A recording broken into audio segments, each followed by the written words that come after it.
Welcome to the English owl. आज हम जानेंगे CUET T23 के बारे में। CUET एक हॉट टॉपिक है कंट्री का, क्योंकि बहुत से बच्चे अपियर होने वाले हैं, क्योंकि इससे उन्हें कोचिंग और उनकी यूनिवर्सिटी कॉलेजेस ये डिसाइड होंगे कि वो किस में एडमिशन ले। बहुत से बच्चों के मन में बहुत सारे क्वेश्चंस हैं, बहुत सारी क्यूरियोसिटी है कि जानना है उन्हें कि क्या होगा, एडमिशन प्रोसेस क्या है, एलिजिबिलिटी क्राइटेरिया क्या है। तो उसी को कंटिन्यू करते हैं और आज बहुत से क्वेश्चंस हैं जिसे लेंगे हम, जिससे जो हमारे जो भी डाउट है बच्चों के वो क्लियर होंगे। तो चलिए स्टार्ट करते हैं।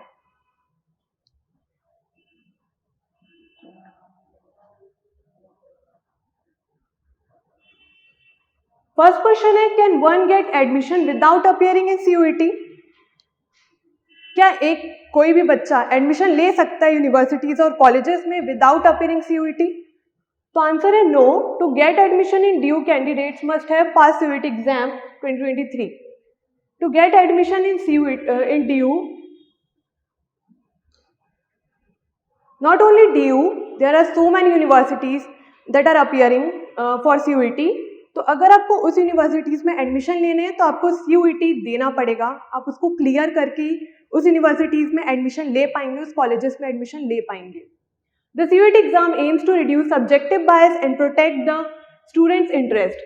The CUET entrance exam provides a second opportunity to the class 12 student to prove themselves by qualifying for the entrance exam. ये एक subjective bias and protect the students' interest.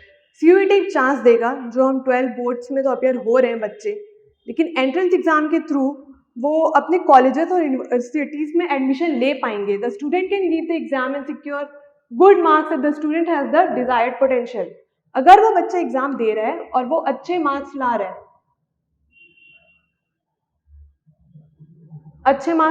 है, तो हैज द डिजायर्ड पोटेंशियल, तो उसके पास potential है admission लेने के लिए। This will help the student pursue higher degree courses of their choice even if they have secured lower marks in the board examination. अगर आपके बोर्ड के पेपर्स अच्छे नहीं गए हैं, आपने अच्छे मार्क्स सिक्योर नहीं किए हैं, फिर भी एंट्रेंस एग्जाम के थ्रू आप अच्छा स्कोर कर सकते हैं। अगर आपका फोकस सिर्फ एंट्रेंस एग्जाम में तो भी सही है, क्योंकि आप अच्छे मार्क्स स्कोर कर सकते हैं। बट ये भी ध्यान रखिएगा कि बोर्ड एग्जाम्स का भी इंपॉर्टेंस है, बोर्ड नहीं छूट रहा है। बोर्ड भी 30% एंड 70% के रेशियो में दोनों के मार्क्स के वेटेज है। CUET scores are not applicable for admission into courses offered at DU Seoul. हाँ, ये एक आप देख सकते हैं कि DU Seoul पे CUET के मार्क्स प्रिफर नहीं किए जाएंगे। DU Seoul दिल्ली यूनिवर्सिटी का एक कॉलेज है जो एक open learning school of open learning provide करता है बच्चों को। जो daily as a regular student appear नहीं हो पाते हैं, वो DU Seoul में open learning as a private अपनी कोर्स, अपना अंडर ग्रेजुएट जो कोर्स है वो कंप्लीट कर सकते हैं। तो DU का जो सिर्फ एक ही ये कॉलेज है DU Seoul, जो CUET में अपियर नहीं हो रहा है। तो अगर आपको इसमें एडमिशन लेना है तो आपको CUET में अपियर होने की और CUET में स्कोर करने की ज़रूरत नहीं है, आप डायरेक्ट एडमिशन ले सकते हैं। Professional and technical training programmes and short term certificate courses for over 60 years now in discipline such as history, political science and commerce among others. तो ये ऐसे कोर्सेज है, हिस्ट्री, पॉल साइंस, कॉमर्स, जिसके courses DU Seoul offer करता है, जिसको आप without appearing in CUET admission ले सकते हैं। अब नेक्स्ट क्वेश्चन है, what to do if one fail in CUET exam? ये बहुत से बच्चों के मन में ये डाउट होगा, ये डर होगा कि हम अगर फेल हो गए CUET एग्जाम में, अगर अच्छा स्कोर नहीं कर पाए, हमारा क्लियर नहीं हो पाया, तो फिर क्या होगा, हम एडमिशन ले पाएंगे कि नहीं, और कौन सी पाथ है जिसे हम एडमिशन ले, और आगे क्या है। बहुत कंफ्यूजन है बच्चों में। तो ये है कि in case you fail to qualify CUET, you won't get admission in the undergraduate course you applied to the universities participated in. Hence CUET UG isn't compulsory for every university. तो ये है कि अगर आप CUET क्लियर नहीं कर पाते हैं, आपका मार्क्स अच्छा नहीं आ रहा है, तो डरने की बात नहीं है। आप सिर्फ उस यूनिवर्सिटीज में एडमिशन नहीं ले पाएंगे जो पार्टिसिपेट कर रही है CUET में। जैसे आपने प्रीवियस वीडियो में देखा होगा कि हमने पूरा लिस्ट दिखाया था कि कौन कौन सी यूनिवर्सिटीज पार्टिसिपेट कर रही हैं CUET में। तो वो यूनिवर्सिटीज में सिर्फ आप जो भी कोर्सेज वो ऑफर कर रही हैं उसमें आप एडमिशन नहीं ले पाएंगे। लेकिन अपार्ट फ्रॉम दिस यूनिवर्सिटीज जितनी भी हैं, स्टेट यूनिवर्सिटीज भी बहुत सारी हैं, बहुत अच्छी हैं, जिसकी प्रॉपर लिस्ट आपको मिल जाएंगी गूगल में, बहुत सारे वेबसाइट में, उसमें आप एडमिशन ले सकते हैं।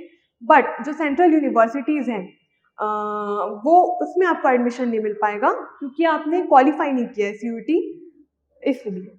There are other options as well as there are various universities which offer admission based on the merit of the qualifying examination, and some do conduct their own entrance test for which CUET scores aren't accepted nor it's mandatory in this regard। जैसा मैंने अभी बोला कि बहुत सी universities हैं, state universities हैं, private universities हैं जो आपकी 12th बोर्ड के बेसिस में, 12th बोर्ड के मार्क्स के बेसिस में एडमिशन लेती हैं। उसके लिए आप बहुत सारी ये भी यूनिवर्सिटीज़ हैं जो अपनी खुद के एंट्रेंस एग्जाम कराते हैं, जैसे अभी हो रहा था, अभी लास्ट ईयर तक कि DU अपना कराता है एंट्रेंस, JNU अपना कराता है एंट्रेंस। बहुत सारी जो सेंट्रल यूनिवर्सिटीज़ की लिस्ट है वो अपने अपने एंट्रेंस एग्जाम कराते हैं, बट CUET आ गया, अब एक ही एग्जाम होने वाला है। लेकिन अभी भी बहुत से स्टेट और प्राइवेट यूनिवर्सिटीज़ है जो अपने एग्जाम कराते हैं, तो आपको डर की बात नहीं है। अगर CUET क्लियर नहीं हुआ तो there are thousands of option available. बहुत सारी यूनिवर्सिटीज़ है जिसमें आप सामने से फॉर्म फिल करके अप्रोच करके उसके एंट्रेंस एग्जाम दे सकते हो और एडमिशन ले सकते हैं। Can one crack CUET without coaching? ये भी बच्चों के मन में डाउट है। बहुत सारे कोचिंग सेंटर्स हैं जो CUET की प्रॉपर क्लासेस करा रहे हैं, प्रॉपर गाइडलाइंस दे रहे हैं कि ये करें वो करें, लेकिन बहुत सारे बच्चे अगर अफोर्ड नहीं कर पा रहे हैं या उनके पास टाइम नहीं है क्योंकि वो 12th बोर्ड में ज़्यादा टाइम दे रहे हैं, ज़्यादा फोकस्ड हैं, तो हम क्या करें? हम विदाउट कोचिंग अपीयर हो, विदाउट कोचिंग हम प्रिपेयर कैसे करें? विदाउट कोचिंग कहीं हमारा नहीं हुआ तो बहुत से मन में डाउट रहता है। तो इसके आंसर है कि yes, one can definitely crack the CUET exam without coaching, with hard work, perseverance, consistency and the right tools and mentoring. कोई डर की बात नहीं है। अगर आप कोचिंग भी लेते हैं तो at the end of the day आपको सेल्फ स्टडी करना पड़ता है। आपका जो खुद का है, जो आपकी खुद की पोटेंशियल है वो आपको लगाना पड़ता है। सिर्फ आप कोचिंग में डिपेंडेंट नहीं रह सकते, आपको खुद के लिए भी पढ़ना पड़ता है, खुद सेल्फ स्टडी करना पड़ता है। तो अगर आप कोचिंग नहीं जा रहे हैं, नहीं ले पा रहे हैं, तो भी कोई डर की बात नहीं है। अगर आप हार्ड वर्क करें, कंसिस्टेंसी दिखाएं, परसिवरेंस रहे, तो आप क्रैक कर सकते हैं। आप खुद से पढ़िए क्योंकि आपको सिलेबस भी पता है, आपके सामने एग्जाम पैटर्न है, एलिजिबिलिटी क्राइटेरिया सब है, बस आपको वो जानना है, समझना है और खुद से पढ़ना है। You must balance your CUET preparation effectively given the additional burden of the board exam। बस ये ध्यान रखना है कि आपको CUET प्रिपरेशन और बोर्ड एग्जाम्स को इक्वली मैनेज करना है। ऐसा नहीं कि आप CUET प्रिपेयर करने के चक्कर में आपने बोर्ड एग्जाम्स भूल गए या बोर्ड एग्जाम्स प्रिपेयर करने के चक्कर में आपने CUET में ध्यान नहीं दिया। आपको दोनों को इक्वली टाइम देना है और इक्वली हार्ड वर्क और पेशेंस के साथ आपको तैयारी करनी है, क्योंकि दोनों के वेटेज है। ये मैं बार बार क्लियर कर रही हूँ क्योंकि दोनों के वेटेज है। बहुत से बच्चों के मन में डाउट है, कंफ्यूजन है कि सिर्फ CUET स्कोर में वो होगा, लेकिन नहीं, दोनों का वेटेज है। दोनों के वेटेज से जो परसेंटाइल आएगा उससे आपका एग्जाम क्लियर होगा। Recognise the exam pattern, recognise the syllabus, make a time table, list the college you want to attend, your new friend should be the newspaper, English reading, listening and speaking, test your level of preparation, select the subjects in which you can excel, domain selection, split your plan into 2 pieces before board and after board। तो ये कुछ points हैं जिससे आप खुद से prepare कर सकते हैं। First, recognise the exam pattern, exam के पैटर्न को समझिए। हमारे यूट्यूब चैनल में हमारा जो प्रीवियस वीडियो, इसमें भी आपको एग्जाम पैटर्न पता चल जाएगा कि कैसे एग्जाम आने वाले हैं, कितने क्वेश्चंस हैं, कितने वेटेज हैं, कैसे हमें टाइम मैनेज करना है एग्जाम पैटर्न को देखकर। Recognise the syllabus, proper syllabus है CUET का, वो भी हमारे प्रीवियस वीडियो में है, उसको आप देख सकते हैं। उससे आप जान सकते हैं कि सिलेबस क्या क्या टॉपिक्स आने वाले हैं, कौन से सब्जेक्ट और स्पेसिफिक सब्जेक्ट में कितने टॉपिक के वेटेज है। मेक अ टाइम टेबल, आपको एक टाइम टेबल बनाना है। अगर आप सेल्फ स्टडी कर रहे हैं तो टाइम टेबल बहुत इंपॉर्टेंट हो जाता है, क्योंकि आपको बोर्ड एग्जाम के लिए भी प्रिपेयर करना है और CUET के लिए भी। तो make a proper time table, ताकि आप हर एक सब्जेक्ट, हर एक डोमेन को आप स्पेसिफिक टाइम दे पाए। और list the college you want to attend, एक आप लिस्ट बनाएं जिसमें आप कॉलेजेस के नाम रखें जिसको आप अटेंड, आप एडमिशन लेना चाहते हैं, ठीक है। हर यूनिवर्सिटीज़ के कॉलेज, जैसे DU का, बहुत से बच्चे जानते होंगे कि DU के अंदर भी बहुत सारे कॉलेजेस हैं। JNU एक यूनिवर्सिटी हो जाती है, लेकिन DU के अंदर बहुत सारे कॉलेजेस हैं जिसमें बच्चे प्रेफर करते हैं। They are main colleges like Miranda house, LSR, SRCC, Ramjas. तो ये ऐसे कॉलेजेस हो जाते हैं जो बच्चे प्रेफर करते हैं।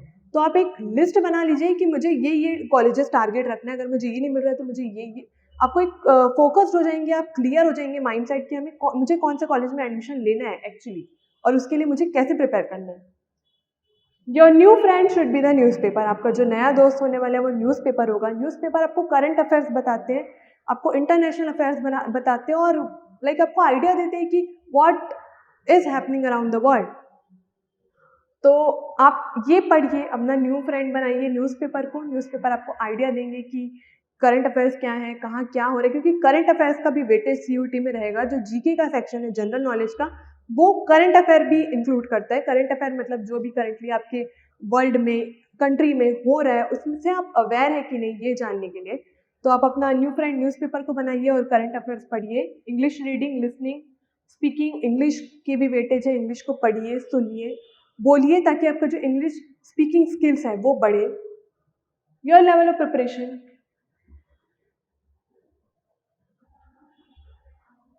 test your level of preparation. There are so many mock tests available in Google, or there are various sites. You can go and test your level of preparation. आपको mock test है, आपको time management और कितना score कर पाते हैं आपको एक आइडिया हो जाएगा कि एटलीस्ट ठीक है मेरा प्रिपरेशन सही जा रहा है, क्योंकि मैं स्कोर सही कर पा रहा हूँ, मैं क्वेश्चंस ज़्यादा सॉल्व कर ले रहा हूँ। तो आपको एक आइडिया होगा। टेस्ट सीरीज, मॉक सीरीज ज़रूर दीजिए। Select the subject in which you can excel. आपको खुद से पढ़ के जानना है कि आप कौन से सब्जेक्ट्स में एक्सेल कर रहे हैं, कौन सा सब्जेक्ट आपका लाइक आपका फोर्टे है, आप अच्छा कर रहे हैं उसमें। आपको खुद से पढ़ के जानना है, क्योंकि बच्चों को पढ़ते पढ़ते पता चलता है कि मुझे कौन सा सब्जेक्ट अच्छा लगता है। जैसे मुझे पढ़ते पढ़ते पता चला कि मुझे ज्योग्राफी बहुत पसंद है, मैं अच्छा करती हूँ और मुझे अलग से इंटरेस्ट है, मुझे उसके हर क्वेश्चन समझ आते हैं और मैं कनेक्ट कर पाती हूँ। आपको वो जानना है कि आप कौन से डोमेन में एक्सेल कर रहे हैं, और वो आप split your planning to 2 part. आपको 2 पार्ट में आपका प्लान, जो आप सेल्फ स्टडी का प्लान बना रहे हैं, उसे 2 पार्ट में डिवाइड करिए। एक बिफोर बोर्ड एंड एक आफ्टर बोर्ड। आपके बोर्ड एग्जाम्स अभी होने वाले हैं मार्च में, अप्रैल के बीच में, तो आपने ऐसे डिवाइड करना है। और पेपर आपका मई जून तक जाएगा सीयूटी। तो आपको ऐसे डिवाइड करना है कि बोर्ड इफेक्ट ना हो। बोर्ड के टाइम में बोर्ड पढ़ूंगा, बोर्ड के पहले मैं थोड़ा सीयूटी पढ़ूँ, बोर्ड के बाद मैं थोड़ा सीयूटी में ध्यान दूँ, लेकिन बोर्ड के टाइम मुझे बोर्ड पढ़ना है। तो आप ऐसे डिवाइड करिए ताकि आपको ईजी पड़े प्रिपेयर करने में। Is CUET free of cost? ये भी बच्चों के मन में डाउट है कि क्या है, हमें रजिस्ट्रेशन फीस, फॉर्म फीस कितनी है, क्या देनी है, ये जनरली डाउट होता है। तो the application fee for CUET reservation like general OBC is ₹800। Similarly other reserve category students must pay ₹350। तो जो जनरल है और ओबीसी है उनके लिए जो रिजर्वेशन है, एप्लीकेशन फी है, वो 800 है, और जो रिजर्व कैटेगरी है एससी एसटी उनके लिए 350 है। तो ये ध्यान रखिएगा। PW category students are exempted from paying the fee. PWD category के जो स्टूडेंट्स हैं उनको फीस नहीं देना है, they are exempted from paying the fees. No extra charge are applicable for online debit credit card payment. अगर आप online payment कर रहे हैं, डेबिट कार्ड से कर रहे हैं, क्रेडिट कार्ड से कर रहे हैं, तो आपको कोई भी एडिशनल चार्ज नहीं देना पड़ेगा। जनरली होता है अगर हम जिस मोड से पेमेंट कर रहे हैं उसके लिए हमें एडिशनल चार्ज देना पड़ता है, लेकिन अगर आप ऑनलाइन दे रहे हैं तो आपको नहीं देना पड़ेगा। जो आपका चार्ज है एप्लीकेशन फी का, सिर्फ उतना देना पड़ेगा। 2 option for paying your CUET 2020 application fee are online and offline. Offline आप एसबीआई चालान से दे सकते हैं, ऑनलाइन आपका क्रेडिट, डेबिट और नेट बैंकिंग रहेगा। Note that you must pay an additional charge of ₹50 if you opt for offline payment as a bank commission. तो जैसे मैंने बोला, ऑनलाइन में आपको कोई एक्स्ट्रा चार्ज नहीं देना पड़ेगा, लेकिन अगर आप ऑफलाइन दे रहे हैं अपना चार्ज फीस, तो आपको ₹50 देना पड़ेगा एज अ बैंक कमीशन। ठीक है, बैंक का कमीशन रहेगा ₹50। Is NCERT enough for CUET? अब ये भी एक डाउट है बच्चों का। सिलेबस तो जान लिया, सोर्स जान लिए कहाँ से पढ़ना है, लेकिन एक जनरल डाउट रहता है कि क्या सिर्फ एनसीईआरटी की जो बुक्स हैं वो इनफ है फॉर सीयूटी प्रिपरेशन? तो NCERT books serve as excellent reference material when preparing for competitive exam such as the CUET exam. आपने देखा होगा और बहुत लोगों ने सुना होगा कि लोग यूपीएससी प्रिपेयर करते हैं तो भी एनसीईआरटी से स्टार्ट करते हैं, क्योंकि एनसीईआरटी आपको एक बेस देता है, एक फाउंडेशन देता है, जिससे आपकी बेसिक क्लियर होते हैं। तो एनसीईआरटी बहुत इंपॉर्टेंट हो जाता है, और यूपीएससी के लिए आप हो रहे हैं तो फिर तो सीयूटी के लिए तो आपको पढ़ना ही पड़ेगा। तो एनसीईआरटी आप बिल्कुल क्लियर रखिए, वो बेस है, उसको क्लियर करिए। The reason for this is that most question on this exam test your understanding of core concept rather than your ability to memorize fact और फिगर। तो आपका जो कोर कॉन्सेप्ट है, जो बेस है, वो जानना चाहता है सीयूटी, रेदर देन कि आप कितना याद रख रहे हैं, मेमोराइज रट्टा मार के नहीं। जो आपको जो आपका कोर नॉलेज है, कोर कॉन्सेप्ट है, वो देखना चाहते हैं कि वो कितना क्लियर है। As such, having a strong foundation in the basics is essential if you want to do well on this types of test. Reviewing your notes from class and going over key points in your NCERT book will help ensure that you are well prepared in exam time. तो ठीक है, आप strong foundation बनाती, जैसे मैंने बोला, एक basic clear करती है, तो आपको key point बनाना पड़ेगा, NCERT books को proper पढ़ना पड़ेगा अपना base clear करने के लिए। एक बार देख लीजिए, जो डाउट है उसे अच्छे से पढ़िए, की पॉइंट हाईलाइटर सब रखिए, अच्छे से हाईलाइट करिए ताकि आप वेल प्रिपेयर्ड रहें for your exam. Can I do MBBS with CUET? ये भी डाउट है, बहुत से बच्चे MBBS के लिए भी देख रहे हैं, बहुत से बच्चे इंजीनियरिंग के लिए भी देख रहे हैं, बहुत से बच्चे ह्यूमैनिटीज़ वाले हैं जो तो कर ही सकते हैं, अपियर हो ही रहे हैं, लेकिन जो MBBS है, जिन्हें MBBS करना है, वो क्या अपियर हो सकते हैं? No, CUET is not required for admission to medical or engineering courses, but if you are seeking admission in engineering, then you can appear for JEE mains examination, and for medical admission you can appear for NEET UG. तो ये clearly बता दिया गया है कि नहीं, अगर आपको मेडिकल करना है तो आप NEET UG में जाएं। NEET एक बहुत ही NTA कंडक्ट कराता है, नेशनल टेस्टिंग एजेंसी, जो ऑल ओवर इंडिया में होता है, NEET UG for medical. And engineering के लिए आप JEE मेन एग्जामिनेशन दे सकते हैं। CUET is conduct for admission to UG and PG courses offered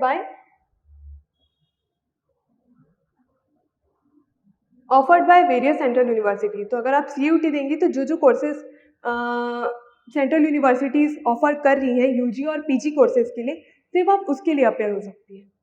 if you are seeking admission in such courses offered by the central university, then you can appear for CUET। What subject should I choose in CUET? ये भी एक doubt है बच्चों में कि हमें कौन सा सब्जेक्ट चूज करना है जिससे हम CUET में अपियर हो पाए।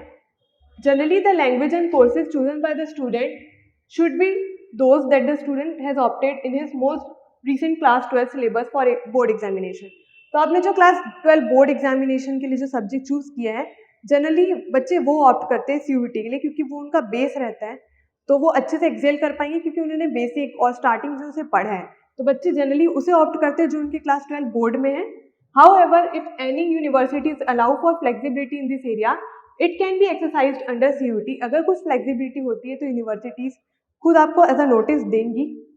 The NTA has permitted student to take courses that are closely connected to subject in class 12।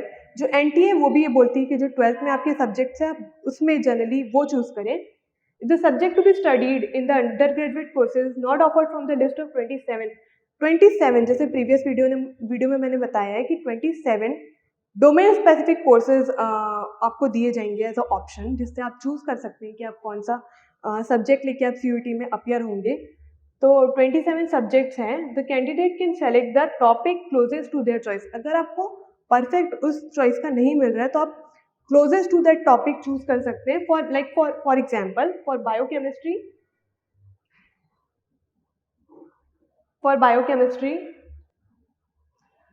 The candidate can choose biology. Biochemistry के लिए आप बायोलॉजी चूज कर सकते हैं क्योंकि वो एज अ थोड़ा नियरेस्ट सब्जेक्ट हो जाते हैं। तो आज के लिए सिर्फ इतना ही था CUET 2023 के बारे में। जो भी आपके क्वेश्चंस थे, डाउट्स थे, वो हमने क्लियर किए, क्योंकि बहुत से बच्चे जानना चाहते हैं कि क्या एप्लीकेशन फ़ी लगेगा, NCERT सिर्फ इनफ है कि नहीं, और अगर हम फेल हो गए, क्योंकि बहुत बच्चों के मन में डर है कि अगर हम क्वालिफाई नहीं कर पाए, सिलेक्शन प्रोसेस थोड़ा हार्ड है। ईजी अगर आप पढ़ रहे हैं तो, लेकिन थोड़ा हार्ड रहता है, तो बच्चों के मन में डर रहता है कि हम अगर क्वालिफाई कर पाए कि नहीं कर पाए।